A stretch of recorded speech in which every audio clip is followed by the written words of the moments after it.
सारा कुछ महंगा करने में लग जाते हैं। इसका मतलब महंगाई से कोई आपका गोपनीय समझौता है मान्यवर, कोई गोपनीय समझौता है। जब चुनाव आता है आप कहते हैं थोड़ा दूर हो जाओ, जैसे ही चुनाव खत्म होता है कहते हैं आओ हम तुम्हें बढ़ा रहे, आओ तुम्हें बढ़ा रहे। कि कश्मीरी पंडितों के पुनर्वास के लिए कम से कम 20,000 करोड़ रुपए आपकी सरकार खर्च करेगी। प्रावधान कीजिए। आपकी भाषा सुनता हूं मैं बड़ा प्रभावित होता हूं सर आपसे। आपकी भाषा सुन के मैं बड़ा प्रभावित होता हूं। आदरणीय शुक्ला जी बैठे 101 स्थान पे पहुंच गया। भूख के मामले में 101 स्थान पे आपने भारत को पहुंचा दिया। खत्म कर रहा हूं सर, खत्म कर रहा हूं। और हैप्पीनेस के इंडेक्स में 136 नंबर पे भारत को आपने पहुंचा दिया। किसी को खुश नहीं रखते आप, सारा वर्ग दुखी है आपसे। गरीबों की सरकार नहीं है, नौजवानों की सरकार नहीं है, पूंजीपतियों की सरकार है। कॉर्पोरेट टैक्स आप खत्म करते, कम करते हो, 25% से घटाते 22%, कर्मचारियों का टैक्स कम नहीं करते। मान्यवर, मैं अवध के क्षेत्र से आता हूं, सुल्तानपुर से, उत्तर प्रदेश के, और वहां के अवधि के एक बड़े अच्छे कवि हुए रफीक सादानी साहब।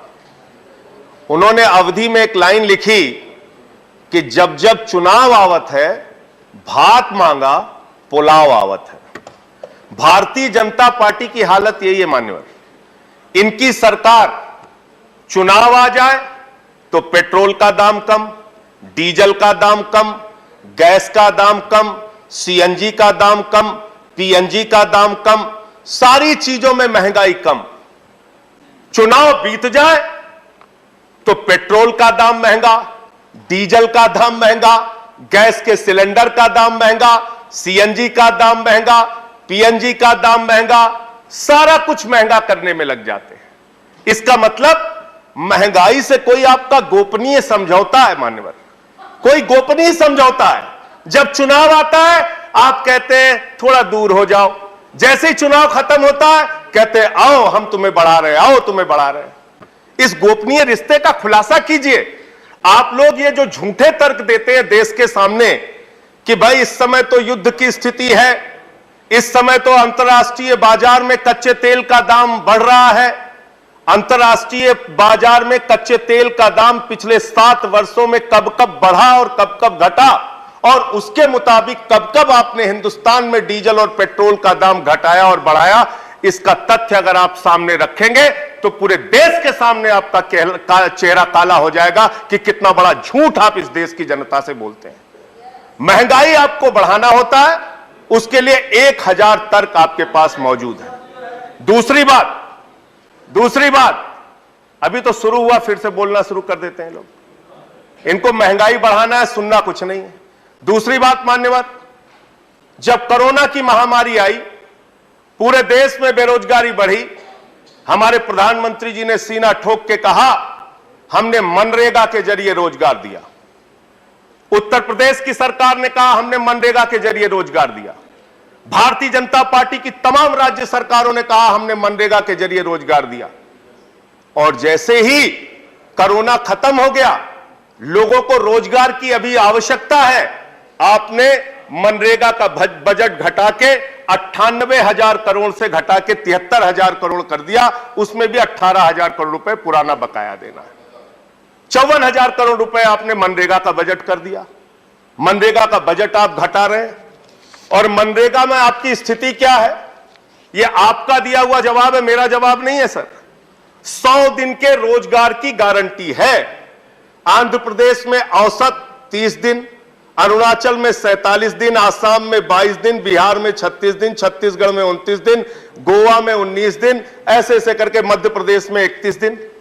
साल में मात्र 31 दिन, 30 दिन, 20 दिन आप रोजगार दे पा रहे हैं मनरेगा के जरिए, जिसका आप पूरे हिंदुस्तान में ढिंढोरा पीटते हैं कि हमने मनरेगा के जरिए बहुत रोजगार देने का काम किया। इसके साथ साथ नौजवान बेरोजगारों की अगर हम बात करें मान्यवर, हर क्षेत्र में ठेका प्रथा इन्होंने लागू कर दी। नौकरियां देने के बजाय आउटसोर्सिंग और ठेका प्रथा। और यह ठेका प्रथा एकमात्र कमीशन खोरी और भ्रष्टाचार का जरिया है। 50,000 रुपए में, 25,000 रुपए में, 30,000 रुपए में, 20,000 रुपए में साइन कराया जाता है और जो मजदूर होते हैं, जो कर्मचारी होते हैं, जो ठेके पे काम करने वाले नौजवान होते हैं, उनको 50% से भी कम पैसा दिया जाता है। यह होता है ठेका प्रथा। ठेका प्रथा एक गुलामी प्रथा है मान्यवर। इसलिए जो ठेका प्रथा पे लगे हुए लोग हैं उनको रेगुलराइज कीजिए और इस ठेका प्रथा के जरिए हिंदुस्तान के तमाम सरकारी डिपार्टमेंट्स के अंदर जहां दलितों के लिए आरक्षण है, जहां पिछड़ों के लिए आरक्षण है, हमेशा से आपकी दलित और पिछड़ा विरोधी जो मानसिकता है उसके कारण से आप इस ठेका प्रथा को बढ़ावा दे रहे हैं। इससे आदिवासियों का, दलितों का, पिछड़ों का आरक्षण धीरे धीरे करके सारे विभागों में आप खत्म करते जा रहे हैं। दूसरी बात मान्यवर, काला धन की बात अगर हम कर लें, आप ढिंडोरा पीटते थे 300 लाख करोड़ काला धन आएगा, 50 लाख करोड़ काला धन आएगा। आपके राज में काला धन आना तो दूर की बात है, काला धन बढ़ गया। काला धन बढ़ता जा रहा है आपके राज में। कौन कौन से लोग हैं उसका भी खुलासा कीजिए। किसका काला धन है जो बढ़ा है? बीजेपी के नेताओं का है कि उद्योगपतियों का है कि अधिकारियों का है कि कर्मचारियों का है? किसका काला धन है? कहां से काला धन बढ़ गया? इसका खुलासा कीजिए। काला धन के नाम पर आपने इस देश की जनता को गुमराह किया। लोग आज भी मान्यवर 15 लाख की राह लगाए हुए कि उनके खाते में 15 लाख आएगा, उनके खाते में 15 लाख आएगा। 15 लाख छोड़ दीजिए। 2 करोड़ रोजगार की बात आपने कही, रोजगार आप खत्म करते जाते हैं। रेलवे की भर्ती का जिक्र मैंने किया था मान्यवर। दौड़ा दौड़ा के आप नौजवानों को पीटते हैं, FIR कराते हैं, मुकदमे कराते हैं, रोजगार उनको देते नहीं। NPA का जिक्र अभी विनय विश्वम जी कर रहे थे। 10.5 लाख करोड़ रुपए का NPA चंद पूंजीपतियों का है मान्यवर, और 10.5 लाख करोड़ रुपए के NPA में आपके बड़े बड़े पूंजीपति, उद्योगपति जो आपके मित्रों हैं, जिनको हमारे आदरणीय प्रधानमंत्री जी कहते हैं मेहुल भाई, वो मेहुल भाई 20,000 करोड़ रुपए लेके हिंदुस्तान से भाग जाते हैं। 2900 करोड़ रुपए ललित मोदी लेके भाग जाते हैं। 6,000 करोड़ रुपए नितिन संदेशरा लेके भाग जाते हैं। नीरव मोदी हिंदुस्तान से हजारों करोड़ लूट के भाग जाते हैं।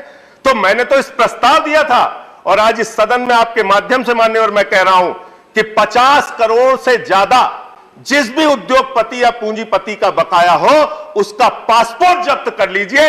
वो हिंदुस्तान छोड़कर भागने नहीं पाएगा।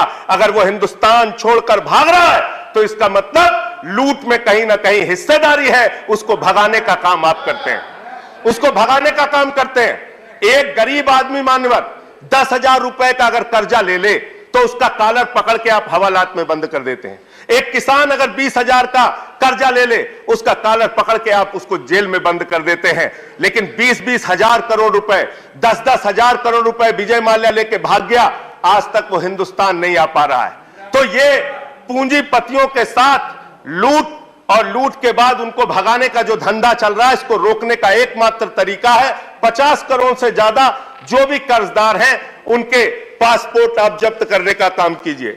मान्यवर, यहां बताया गया हमने ये कर दिया, हमने शिक्षा में ये किया, हमने स्वास्थ्य में ये किया। 130 करोड़ की आबादी वाले मुल्क का शिक्षा का बजट मात्र 2%। 130 करोड़ आबादी वाले मुल्क का स्वास्थ्य का बजट मात्र 2.3%। अभी एक खबर आई है मान्यवर, 1 अप्रैल से 800 दवाओं का दाम आप बढ़ाने जा रहे हैं। 800 दवाओं का 10.5%, 10.7% 800 दवाओं का दाम आप बढ़ाने जा रहे हैं। और उसमें तमाम दर्द की दवा है, पैरासिटामॉल जैसी दवा है। तो आप अशिक्षा से दर्द देते हैं, स्वास्थ्य की बदहाली से दर्द देते हैं, बेरोजगारी से दर्द देते हैं, किसानों को दर्द देते हैं, माताओं बहनों को दर्द देते हैं। अरे कम से कम दर्द की दवा तो सस्ती कर दो। दर्द की दवा भी महंगी करते जा रहे हो, दर्द भी देते हो, दर्द की दवा भी महंगी करते जा रहे हो। तो मान्यवर, मैं तो इनसे यह कहना चाहता हूं कि आपने नारा दिया है सबका साथ सबका विकास, तो सबका साथ लीजिए। अरविंद केजरीवाल ने अभी दिल्ली का बजट पेश किया। अरविंद केजरीवाल जी के बजट को देखिए, 22% शिक्षा पे खर्च किया, 13% स्वास्थ्य का बजट है, ट्रांसपोर्ट पर, रोड पर 13% का बजट।